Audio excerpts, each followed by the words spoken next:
Bom dia, bom dia, bom dia. Mulheres, homens aqui, né, nos assistindo. Hoje nós estamos aqui mais uma quarta-feira, encerrando aqui, né, falando das mulheres empreendedoras, o nosso novembro das mulheres empreendedoras com a Vera Matiaso, gente. A Verinha é conterrânea, né, Verinha? Somos. Quando eu cheguei aqui em Limeira, eu cruzei com ela, mas ela já estava aqui há 8 anos. Eu cheguei em 2008, você chegou em 2000, né, Verinha? Então, vou só contar um pouquinho da história dela. Ela tem 20 anos como corretora de imóveis, é fundadora da Matiaso Imóveis. Ela é formada em administração, pós-graduação em marketing no mercado imobiliário desde 2000, corretora e CEO da Matiaso. Então, além dela ser corretora, como a gente sempre faz aqui, eu vou contar um pouquinho da história de vida dela, né? Ela é mãe da Mafer e da Mavi, esposa do Clóvis. Sua paixão é realizar sonhos por meio de negócios de imóveis. Gente, a Verinha é uma pessoa que gosta muito de pessoas, né, Vera? Amo. Quem te conhece sabe. E ela sempre trabalhou com pessoas que desde lá atrás, né? Sempre. Ela é apaixonada, né, por gente, como eu falei. E aí nós vamos contar um pouquinho da história dela aqui, gente. Por quê? Né? Esse mês a gente foi trazendo convidadas, temas, para a gente se inspirar nessas mulheres que fizeram história e fazem, né, Vera? Porque eu falo que a luta da mulher, quando ela quer crescer, ela quer empreender, ela é diária, né? A gente fala do empreendedorismo, as pessoas falam de uma maneira muito cor-de-rosa. E na realidade eu falo que é uma batalha diária. Cada dia a gente vence um leão, né? É um Que eu falo desafio. que a nossa luta é um pouco maior que a dos homens, porque nós temos que dar conta da nossa rotina, absorver, né? Você que é mãe também, a nossa rotina de mãe, e ao mesmo tempo saber que nós estamos sendo exemplo para elas, né? Você tem 2 meninas. Tenho 2 meninas, Maria E como é Fernanda que, e Maria Vitória. já vou começar aí pela pessoa. Como é que elas veem essa mãe? Como é que elas se descrevem, Vera? Assim, você já perguntou isso para elas? Eu já, e foi até muito curioso, porque eu fui numa viagem há pouco tempo com uma amiga, que é a Tereza Beato, que você deve conhecer, né? Que é a madrinha das meninas. E ela perguntou, o que a mamãe tem de positivo e de negativo? Ai, meu Quando Deus. ela A gente gela, a gente que Não, mas pergunta, né? eu não estava junto, né? Ah, tá. E eu fiquei muito surpresa, inclusive emocionada, porque na verdade elas me enxergam como uma mulher forte, carinhosa, dinâmica, que dá conta de tudo. Eu falei, nossa, que bom! Ah, que legal, tá vendo? Porque o que acontece? Toda mãe, eu tenho certeza, né? Toda mãe carrega dentro de si muita culpa. Porque a gente sempre acha Que tá que faltando nós alguma estamos coisa. em falta com os filhos, com a família, com o marido, com os pais, com os amigos, porque o trabalho absorve muito a gente. Mas eu acho que Né? com os filhos a culpa é maior, né, Vera? Ah, com certeza. Eu brinco assim, eles espirram estão viajando, estão por exemplo, com a madrinha. 400 quilômetros, ele espirrou lá, a culpa é da mãe aqui, né? Sempre. Alguém vai culpar a mãe. Tava sem comer, não comia. Então eu brinco que a gente já absorve a culpa antes. E aí a gente precisa trabalhar ela, porque senão a gente... E ao mesmo tempo é muito legal quando eles vão crescendo, porque eles vão observando e vão pontuando. E aí a gente vai tendo feedback, como isso é importante, né? Que hoje eu estava descendo para trabalhar, o Vi falou, mãe, com quem vai ser hoje a entrevista? Ele já sabe que eu venho, ele se interessa, ele pergunta. Então, assim, como é gostoso eles admirarem o que a gente faz, né? É muito interessante. E outra coisa, ontem também eu estava com um cliente e ele mostrou que ele tinha levado o filho, num dia de trabalho. Então, acordar às 5 da manhã, pegar o avião, ir para Belo Horizonte. E eu achei aquilo fantástico, porque você falou, né, de a gente pintar tudo de cor-de-rosa. Não, a vida real, ela é maravilhosa, ela é cheia de desafios, cheios de tombos, mas também cheio de grandes conquistas, né? E Exato. nós podemos retratar isso para os filhos e mostrar que a vida é assim diariamente, não é só alegria, não é só prazer, tem os momentos também de dor e fazem parte do nosso crescimento, é fundamental, né? Essa é a vida E que idade nossa. que elas estão, Verinha? 11 e 14. Ai, na adolescência. É uma delícia. Mas bom, né? Eu fico Muito perguntando, bom. gente, porque eu sou só mãe de menino, então pra mim é um universo à parte, o mundo da menina, tá? É bem diferente. Ô, Verinha, mas vamos lá, me conta um pouquinho da sua trajetória. Primeiro você se formou, ou primeiro você virou corretora? Eu não sei a ordem das coisas. Conta um pouquinho pra mim aí. Eu trabalho desde muito cedo. Eu lembro, eu criança, desculpa, mas eu lembro. Nós éramos crianças e quem tem a minha idade sabe que nós começávamos a trabalhar muito cedo. Então, eu brinco, né? Eu primeiro fui babá, depois eu fui promovida para faxineira. E, enfim... Era comum na nossa história de vida. Eu também fui com 13. Quando você começou? Eu comecei com 9. 9?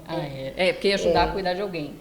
Ajudar de alguém. Outra coisa, eu queria ter o meu dinheiro desde muito novinha. Você também era aquela que queria o seu dinheiro? Daí você queria, arrumava desde alguma coisa cedo. para fazer? Então, eu não tenho por que se envergonhar, né? Da nossa história, ela sempre é muito motivo de orgulho para nós, né? Então, eu colhi algodão, meus pais são agricultores, né? Lá em Conchal. Então, eu comecei a colher algodão para eu ter o meu dinheiro. Então, eu trabalhava com meu pai inicialmente. Depois que eu fui trabalhar para uma tia, ser babá, depois eu comecei a ajudar nos serviços de casa. E foram bacanas para eu dar valor para o trabalho, para o dinheiro, né? E entender a realidade que a gente vivia. Então, foram aprendizados que eu vivi. Depois, eu era muito apaixonada por vôlei, como sempre. Lembro também do clube. E na educação física, eu queria ficar na educação física 24 horas. E, enfim, minha mãe viu meu boletim e eu estava com as notas vermelhas em português e matemática. E ela disse o seguinte: se você não recuperar, você não vai mais... Jogar vôlei. Ai, meu Deus do céu, que castigo maior que esse?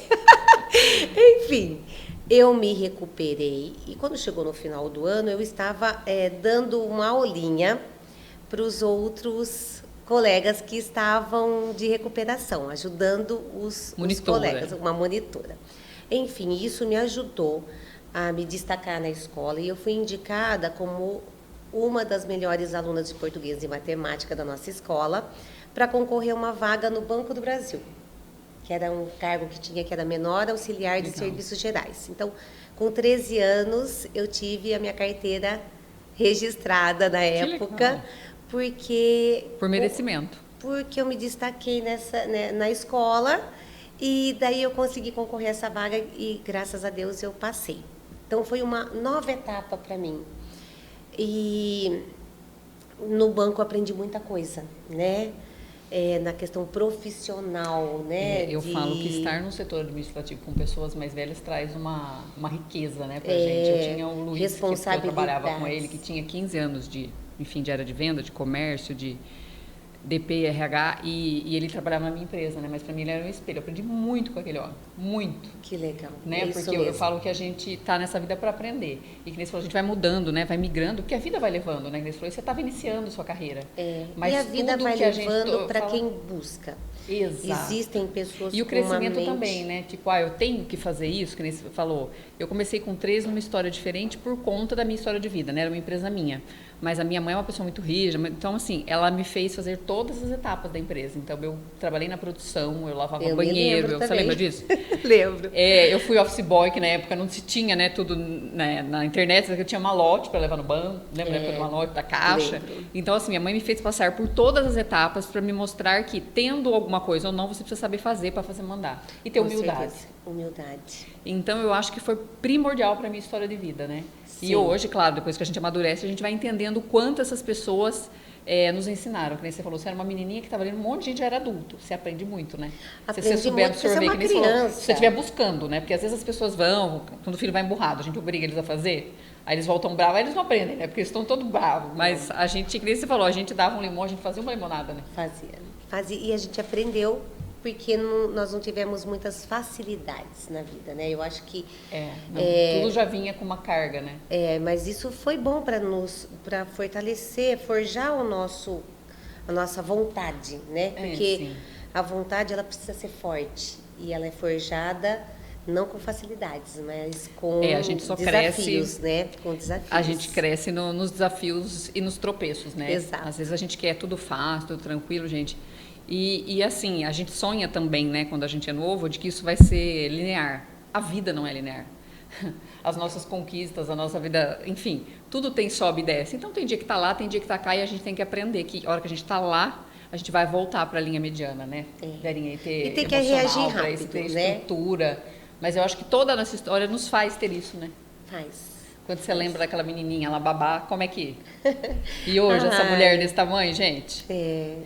Muita Ô, Verinha, e gratidão. quando que você veio para cá, para Limeira, assim? Então, daí eu trabalhei no banco, daí veio a época do plano do Collor, né, que não teve mais os concursos públicos, então com 17 anos e pouquinho eu tive que deixar o Banco do Brasil. Daí eu passei por algumas instituições privadas, como o Banco Bradesco, a Flash Mãe Royal, que faz Naquela gelatina, época, né? fermento, que é uma empresa multinacional, né? Depois disso eu fui para a usina São João, em Araras. E, enfim, eu passei na faculdade na Unesp em Educação Física, mas eu não conseguia me sustentar lá, minha família não conseguia me sustentar.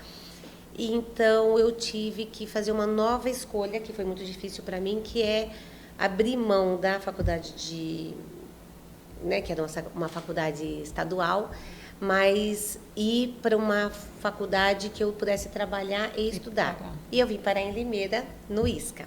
Legal. Então eu passei no ISCA e vim estudar e trabalhava na usina. E depois eu tive uma oportunidade, dentro da faculdade teve um anúncio de um trabalho, de uma empresa que não se identificava na época, mas era, na verdade, o Unibanco. Então, daí eu vim para o mercado financeiro, trabalhei no Unibanco, no Sudameris, e acabei, depois do Sudameris, trabalhando com seguros e trombei por Deus, com o mercado imobiliário, que foi, assim, um grande presente para mim. Eu me apaixonei. Eu já adorava o banco. O banco é meta, é correria, você não tem tempo nem de... desculpa o brinco, nem de ir no banheiro. Mas ele me deu um conhecimento tanto de pessoas... uma base, né? Como conviver com pressão, com metas, porque é assim que funciona no mercado financeiro, quem trabalha em banco sabe. E também me abriu as portas porque quando você trabalha num banco, as pessoas te conhecem, sabem que você é uma pessoa que não é qualquer pessoa que vai entrar numa empresa como essa, ela tem confiança, né? Confiança, exato. E então isso abriu portas para mim para depois trabalhar nos outros setores que eu trabalhei. Então eu agradeço muito a Deus dessas oportunidades. Você falando agora do Unibanco, eu falo, nossa, aí começa a mostrar a nossa idade, né? Porque eu lembro que quando eu comecei a clinicar, eu tinha clientes que pegaram a fusão do Unibanco e Itaú. Né, que o Unibanco ainda tinha uma questão, né, não vou entrar na política da empresa, mas mais humana, mas quando fez a junção, o povo foi demissão em massa, assim, né, eles foram demitindo pessoas e era bem complexo, né, essa história foi muito complexo. De pressão, atendi vários. E, nossa, daí eu falei, nossa, foi nessa época aí, né, que você estava lá, porque daí o Unibanco foi extinto para virar Itaú, né? Na verdade, foi Unibanco e Nacional, eu acho. Foi mais uma. Foi a primeira fusão de empresas do país, do ramo financeiro. Do ramo financeiro. Então foi disso. Assim meio traumático. Depois disso, as outras fusões elas já foram mais tranquilas, foram mais abriram maduras, o mercado, né? Foram mais e maduras. Aí eles foram aquela história da tentativa e erro, né? Vamos fazer para ver o que dá e assim, Isso. né? Tudo que é a primeira vez tem que aprender. Então teve muito sofrimento, né? Muito. Pelo menos. Mas foi muito bacana. Mas tudo para crescer, né? Cresceu. O Itaú já era grande, enfim, ficou maior ainda. Mas aí eu brinco que entrega a nossa idade, porque eu tô lembrando disso na minha carreira aqui. Ô Verinha, e o que você sentiu assim quando você chegou no mercado imobiliário? O que foi quando te fizeram esse convite? Como é que foi isso? Porque acho que nada na vida é assim, a gente decide, vai e já sabe que vai ter sucesso, né? Sim. A gente começa devagarzinho, mas como foi esse olhar? Como foi isso? Se inserir no mercado financeiro, no mercado imobiliário, desculpa. Eu estava passando por uma dificuldade financeira grande. Eu estava trabalhando, eu cheguei a trabalhar como secretária de uma campanha política, porque eu estava precisando, realmente estava apertada financeiramente, eu tinha saído do banco. E eu estava meio assim, desesperada. Daí eu trabalhei nessa campanha política, que depois o candidato não ganhou, e eu fui convidada para ser corretora, na época de uma imobiliária aqui de Limeira, que é a Bom Lar, que eu trabalhei muito tempo. E o primeiro mês eu não vendi nada. E eu fiquei desesperada. Daí Que eu é falei, normal, né? Vamos combinar que você estava aprendendo, mas a gente eu surta, falei, né? eu tinha uma proposta para ser secretária de uma empresa aqui também de Limeira. Eu falei, eu vou trabalhar nessa empresa, eu vou embora. E daí o dono da imobiliária falou, não, Vera, você vai se dar muito bem, não sai, não vai. Enfim, e eu fiquei o segundo mês e eu vendi o dobro do que eu ganhava como gerente de banco. Daí No eu segundo falei, mês. meu Deus, o que é isso, né? Quer dizer, você ajuda as pessoas, você faz amigos e ainda você ganha dinheiro com isso. Daí eu fiquei encantada. Eu sei que a profissão de corretor, e é importante falar isso para as pessoas, não é cor-de-rosa, como todo mundo, como às vezes até eu mesma já me peguei falando, porque eu sou tão apaixonada pela profissão que, nossa, para mim eu quero transformar todo mundo em corretor, eu acho que é tudo, nossa, até se abusar, até eu quero transformar você daqui a pouco em corretora. Eu sou apaixonada, mas ela é uma... Eu já pensei nisso, sem querer falar isso, não?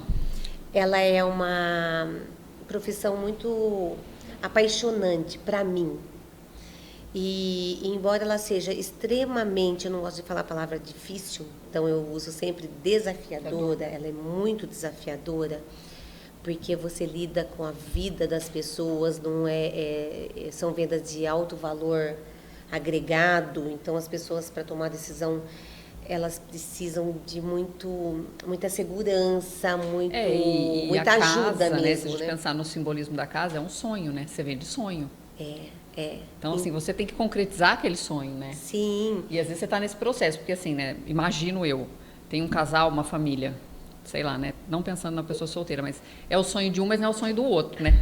Muitas vezes você tem que fazer com que seja o sonho da família toda para concretizar essa venda. Né? E existem pessoas inseguras, existem pessoas indecisas, existem pessoas que às vezes estão vendendo, que a gente tem que sempre lembrar que nós temos o vendedor, que é nosso cliente, e o comprador. Então, às vezes, o comprador está passando por uma questão de separação, uma questão de necessidade financeira. Então, eu sempre olho as negociações, e eu falo isso para os meus corretores também, né? Com amor, com muito amor e generosidade. É assim que a gente trabalha, né? Com amor. Que nem você falou, o seu trabalho pode acontecer num momento feliz de escolha. Vou comprar minha primeira casa, segunda, mas também pode acontecer num momento de dor, né?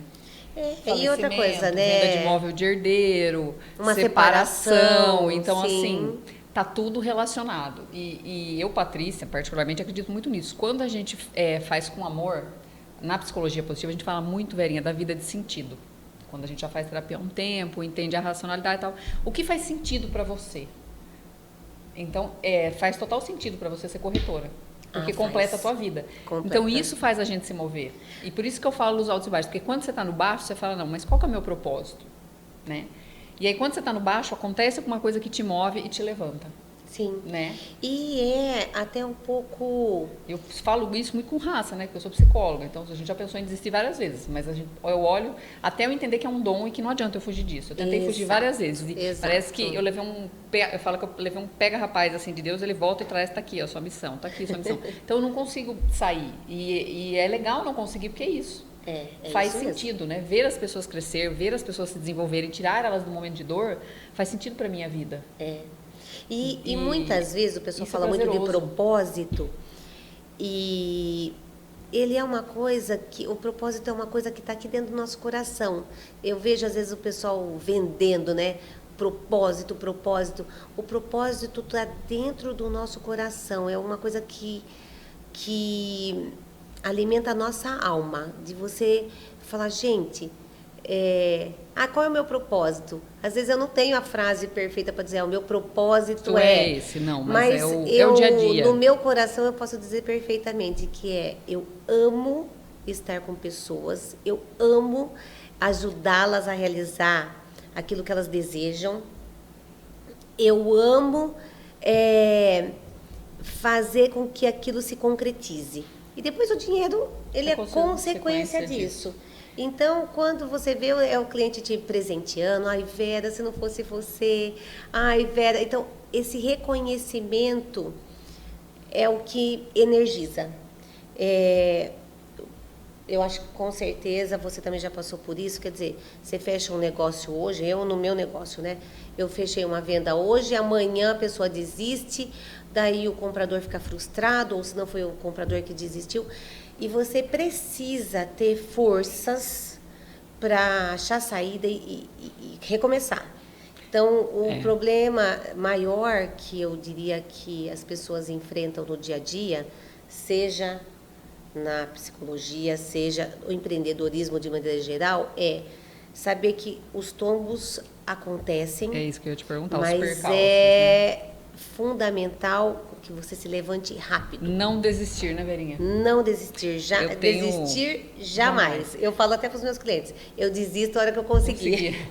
E eu tenho traçado, aí, que nem você falou, né? A gente foi mudando um pouco de rumo por conta da tecnologia, estudando algumas coisas, e é o que você falou, tem muita gente no mercado vendendo sonho, tem muita gente achando que vai ficar rico em 2, 3 anos, e com tudo que você pensar, curso de internet, produto, só que assim, o que as pessoas não entendem é isso. Você precisa persistir naquilo que você acredita, porque sinto dizer, as frustrações vão vir e a gente precisa lidar com elas, né? Então as pessoas querem sempre o caminho mais fácil. Gente, o caminho mais fácil não existe. O que existe é planejamento, organização, aonde você quer chegar. E tem uma outra história que eu tenho aprendido muito também. A gente sabe que quer progredir, mas quando a gente não sabe onde a gente quer chegar, a gente não chega em lugar nenhum. Não chega. Né? Então a gente tem que ir traçando. Até essa semana eu me peguei, dando orientação para alguns pacientes, falei, nossa, eu ainda não fiz o meu planejamento 2024 e as minhas expectativas, eu preciso fazer isso. Porque o que eu desejo, que a gente fala assim, né, em psicologia a gente fala de comportamento. Pensamento é comportamento. Então, se eu começar a pensar e vibrar da onde eu quero chegar, eu chego em algum lugar. Se eu deixar para pensar depois ou não pensar em nada, eu não sei onde eu vou chegar. Sim. E quando então, a gente já manda aquilo para o universo e depois a gente vai esquematizando isso, organizando. Mas o fato de não pensar, as pessoas fazem muito isso, né? Agora é época, eu brinco de festejar, de comprar presente. Quando chega essa época, eu pego meus clientes, pacientes, enfim, minhas mentorandas. E aí, o que nós vamos fazer o ano que vem? Né? Porque a gente também tem sonhos assim, a longo prazo. A gente tem uma daqui 10 anos eu quero estar assim, daqui 10, mas para você chegar no 10º, a gente na mentoria, a gente começa do primeiro mês. E você pode ver, né, por exemplo, nos Estados Unidos é muito comum, né, o coach, quer dizer, o treinador, o mentor, ele ajuda você a ter foco. Nós perdemos muito o foco. E quando você tem um objetivo, não é só ter o objetivo, né? Porque o objetivo é fundamental. Eu quero ir para São Paulo, né? Mas quando, como, e se você quer ir, você não marca uma data e você não começa a se organizar para isso, não acontece. Então, se eu quero ir para São Paulo, daí eu esqueço, daqui a pouco eu lembro, daqui a pouco eu volto. Não, eu quero ir, eu tenho uma data, eu já vou atrás do motorista, eu já vou atrás de tudo. Quer dizer, vai acontecer. Vai acontecer porque você fez tudo o que precisa ser feito para chegar. Lógico que de repente o motorista atrasou, furou o pneu, aconteceu. Mas esses percalços também aparecem, mas que você, com o foco naquilo que você precisa fazer, você chega. Né? E é bem legal você colocar isso, porque daí quando a gente coloca, parece que não, mas data e meta, o meu último exemplo disso foi em maio. Nós tivemos uma convenção da Duterra, eu até estou mais tranquila com a Duterra agora, mas enfim, foi muito legal, porque aquela história, eu marquei a data em janeiro, paguei a convenção em dezembro. Fiz lá uma venda, beleza. Falei, não sei como eu vou ainda, mas eu vou. Se eu vou, se eu ter dinheiro, se eu vou de avião, a Deus pertence. Só que aquilo era meta, e aí você vai trabalhando para aquilo, né? E quando você tem meta, você consegue priorizar, você deixa outras coisas de lado. Porque quando você não tem, aquela coisa, se tiver R$1.000 no bolso, você gasta, se tiver 10, você gasta, se tiver 100, você gasta. Então, está muito interligado aos nossos objetivos gerais e financeiros também. Sim. E quando chegou maio, enfim, a gente tem várias mentorias também e tal, e eu fazendo as mentorias, porque a gente aprende ensinando, eu falei, não acredito, eu vou de avião, eu tenho dinheiro para ir, é sério isso? Meus filhos vão ficar tranquilos? Aconteceu assim, de uma forma tão leve. Mágica. Mas por quê? Virou meta. E você fala assim, é uma coisa a curto prazo, pequena? Gente, mas é uma coisa que pra gente que é mãe e tem um filho de 4 anos, não é tão simples assim. Não. Deixar um filho por 5 dias, enfim. Lógico que depois lá teve uma questão emocional, que outro dia eu faço outro programa aqui e conto pra vocês, da questão mãe. Mas eu estava lá e de uma maneira que eu nem esperava. Então, assim, como a gente, por isso que eu falo, a gente começa do pensamento e vai trabalhando para aquilo. Quando a gente deixa tudo frouxo, nem você falou, você queria... Não acontece. Exato, vender imóveis. Não que você ia vender 1, 2 ou casa de alto padrão, acho que você nem imaginava, né, que você ia vender Foi acontecendo. Mas é aquela coisa, do primeiro, eu acho que na nossa história de vida, a gente foi desafiada e a gente tinha vontade de ter o nosso dinheiro, de querer chegar em algum lugar, que eu lembro das suas características de personalidade assim. E ao mesmo tempo... e ao mesmo tempo a gente vai trabalhando para isso, né? Sem perceber. E eu vou dizer, a gente ouvia isso dos amigos, dos tios, sei lá, quando tinha 50 anos, né? Cheguei nos 50 e dizia assim, nossa, se eu tivesse a cabeça de hoje... Então, quão fundamental que 20, né? é que nós, né, que temos filhos, sejam homens, mulheres aí, que a gente consiga treinar a mente deles e os hábitos deles para isso, para terem os objetivos, para se organizarem, aprenderem a trabalhar com o dinheiro, porque como a gente vem de uma família muito humilde, muito simples, que nunca tinha dinheiro para nada, o que acontece? Você não tem uma relação boa com o dinheiro. E isso é muito ruim. Então, desenvolver isso nos filhos, conversar, Vera, legal você pontuar isso. É fundamental, porque... 2 anos atrás também, a louca, né? Veio a pandemia, eu resolvi estudar tudo. Eu fui fazer um curso financeiro, eu e o Otávio. Depois, hoje a gente tem uma mentora, enfim. Mas assim, a gente foi entender como a gente funciona. Porque é isso, as pessoas vão fazer um curso de financeira, ela acha que ela vai sair rica. Não, bem, você só vai entender como funciona, olhar para você, entender a sua relação com o dinheiro e ver se você quer ele próximo ou longe, porque depende de você aproximar ele. Mas é muito legal. Eu faço isso na mentoria também. Então, assim, a gente começa da parte emocional. Se você tá Nossa, o celular da Vera tá pior que o meu, gente. Baixa aí, Vera. Vira aí, não consigo olhar o celular dela, não consigo falar. Desconcentra.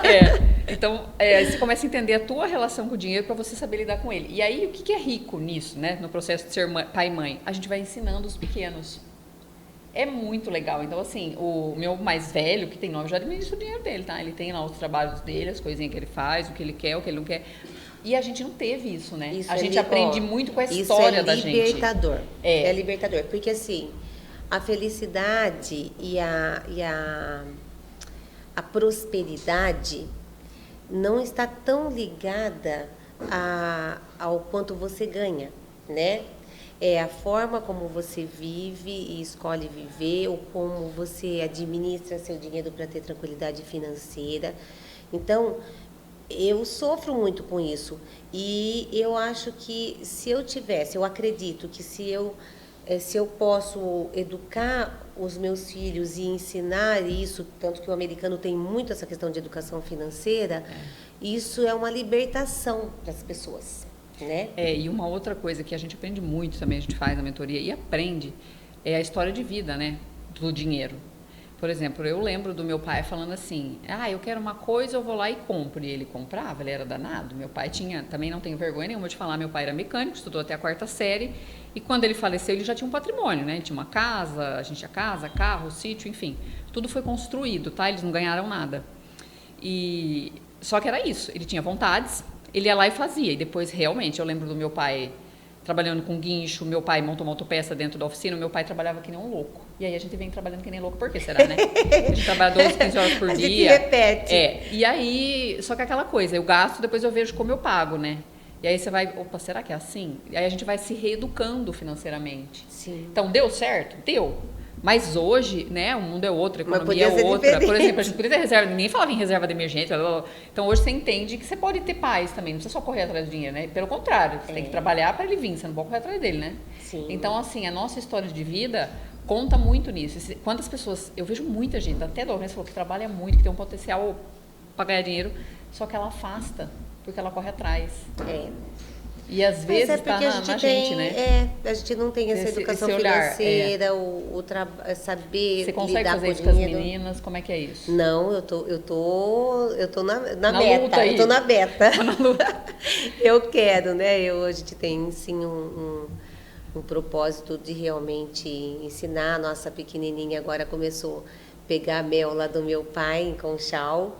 E a gente deu um caderninho e ela vender e ela trabalhar isso. Ela já queria ter o dinheirinho dela. Nunca é tarde, né? Mas eu acredito que o quanto antes nós pudermos ensinar os nossos filhos a administrar a mesada, que seja, é para o bem deles, né? É para o bem deles que... Ô Verinha, vamos mudar um pouco de rumo aqui, falando do nosso mundo feminino. Como é que é esse mercado dos imóveis? Assim, você já sentiu preconceito? Algum homem no começo não quis te atender porque era mulher, enfim? Eu já passei alguns percalços aí no hospital, no comecinho da carreira, as menininhas da psicologia, nem psicóloga a gente podia ser chamado, nem no nome profissional eles não falavam, né? A gente era sempre o último a entrar, e bom, isso acho que independente da profissão, ou se fosse um homem, não ia ser menininho, né, da psicologia, eu acho. Então a gente passa algumas coisas. E na clínica também tem, enfim, tem homem que não gosta de atender com mulher e tá tudo bem, mas assim, como que é isso no mercado? Porque eu acho que quando a gente fala de imóvel, mercado, é um mercado que também tem bastante homem, imagino. Tem mulher, mas eu acho que ainda como que é hoje? É predominantemente masculino, é meio a meio? Como tá hoje, 2023, de 2000 para cá? O que você viu? De corretores de imóveis, nós temos mais mulheres hoje, mas olha, já gestores de empresas de imobiliárias é mais masculino ainda. Mesmo assim, as mulheres estão crescendo, né? Estão assumindo as empresas familiares, muitas vezes que foram fundadas pelos pais, e tem muita mulher também no mercado. E eu sempre fui muito, acho que não é a palavra distraída, eu acho que eu sou muito, talvez positiva e otimista. Então, o que acontece?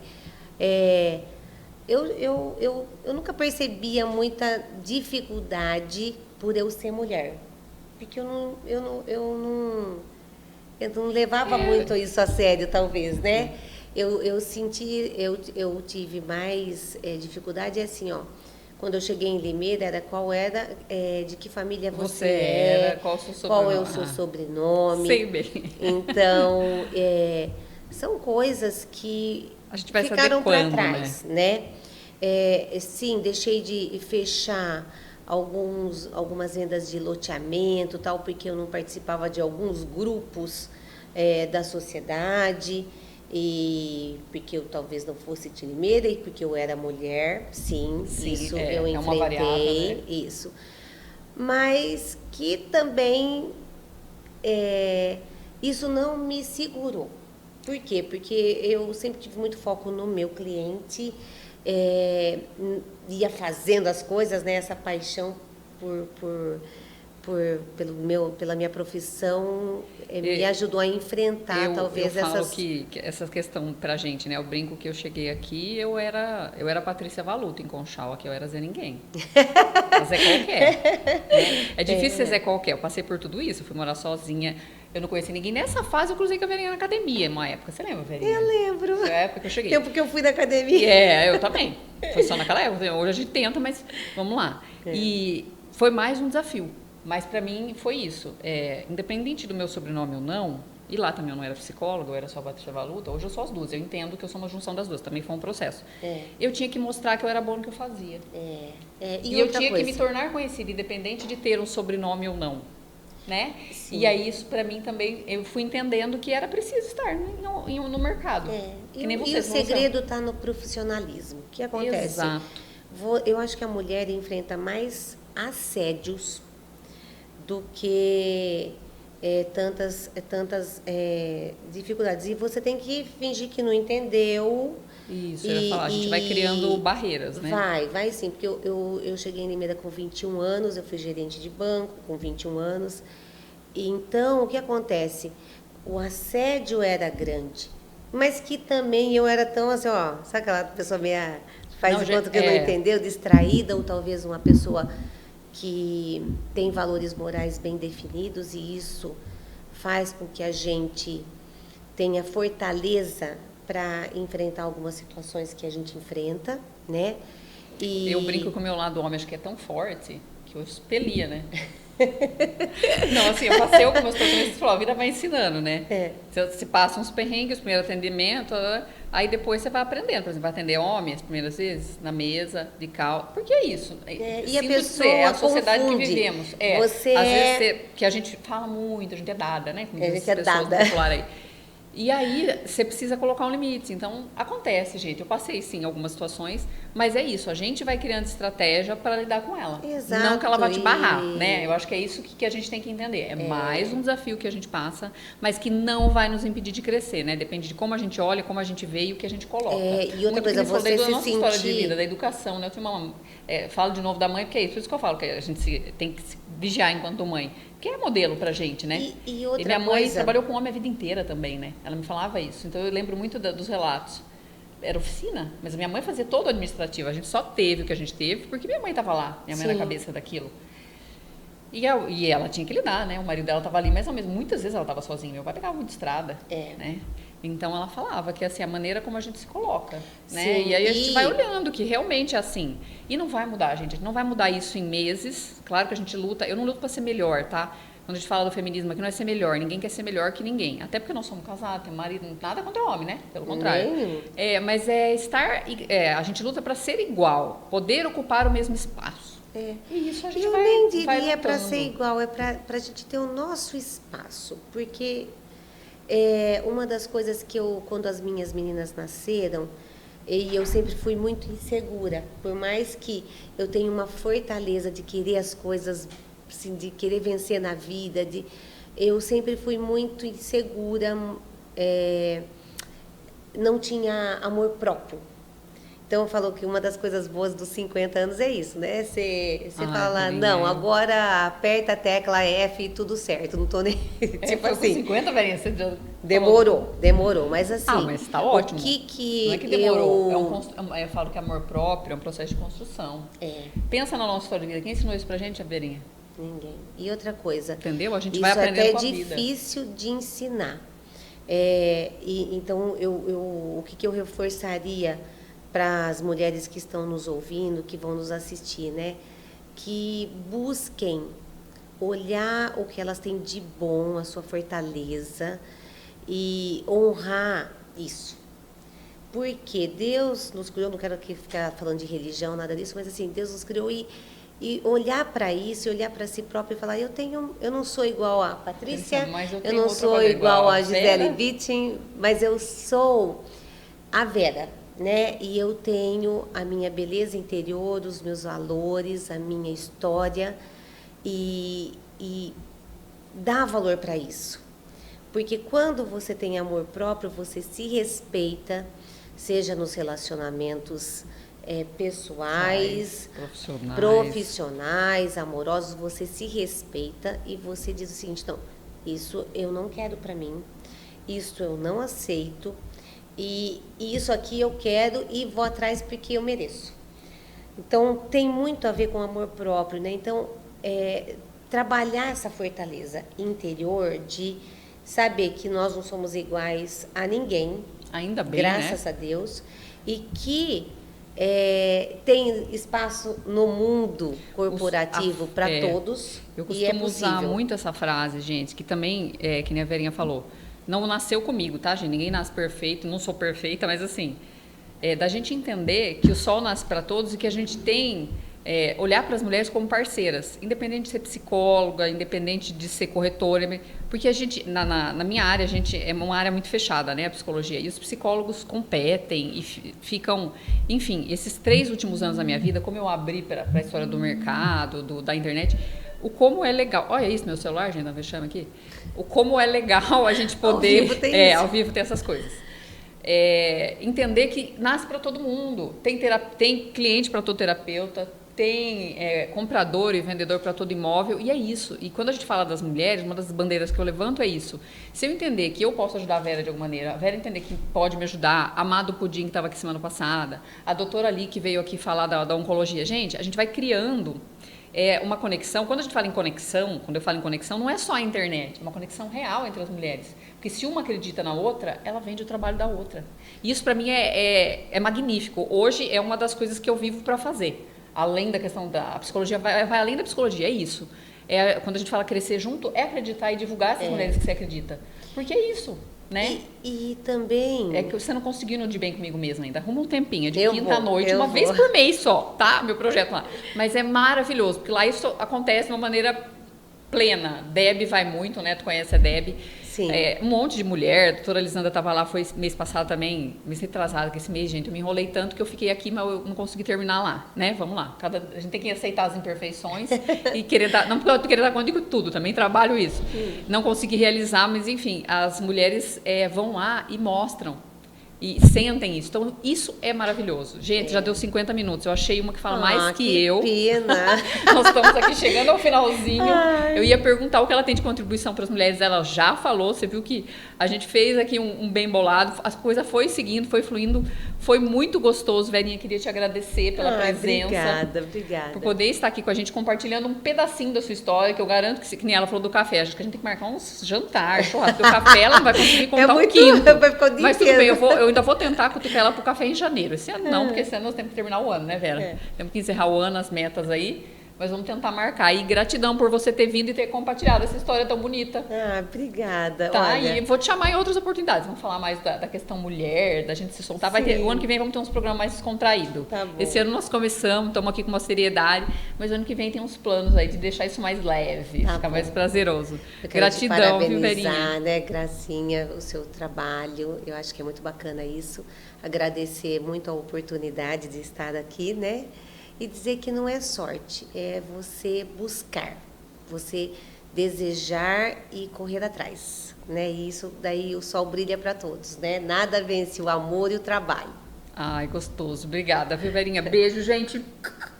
Até quarta-feira que vem, ó. Sigam a Vera aí nas redes sociais. A gente colocou aqui durante o programa. Me sigam também, não esqueçam. Eu continuo sendo psicóloga. As pessoas perguntam se eu atendo. Sim, tá, gente? Temos a agenda lá.